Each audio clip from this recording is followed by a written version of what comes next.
Hai, Assalamualaikum. Dia panggil. Lah itu kan dia. Kami dah ready nak buat korban untuk 1 minit mereka. Kita tengok lembu. Dia tu.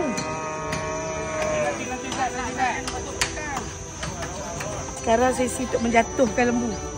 Menjatuhkan dia. Yang kata tengok orang tarik dengan kereta tu kan. Mak bunyi tak? Mak ni. Dia tak lihat dia. Dia tak layan dah ni. Dia tak kawan dengan dah. Dia pergi ucap selamat dah ke mana. Dia jumpa di syurga kata dah. Kita duduk elok lah nak pergi syurga kan. Dah dapat ada tarik kita tadi. Semua tengok. Penuh lah tu. حبك روح الإيمان يا ربي أرجو لقاء يوما في Kau tarik pakai kereta. Ni kita tarik pakai nama ni. Kato. Kato. Apa? Kato. And the thought of being part of your nation, I'm so proud to follow you day and night. Oh, nakut kan? Terkejut aku.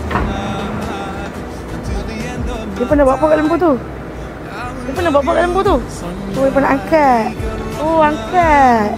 Nak pakai benda apa ni? Apa tu tadi? Pakai korek? Excavator. Pernah angkat pakai excavator. Oh, rare.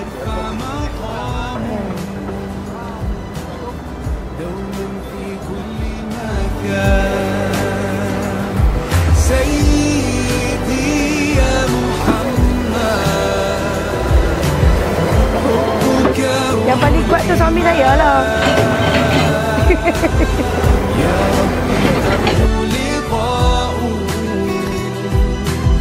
يوما في دار السلام يا حبيبي حبيبي يا محمد صلى عليك الرحمن حبك في كل مكان يا حبيبي حبيبي يا محمد يا خير الأنام عليك أزكى السلام يا حبيبي حبيبي يا محمد صلى عليك الرحمن حبك في كل مكان يا حبيبي حبيبي يا محمد يا خير الأنام عليك أزكى السلام. Dah selesai.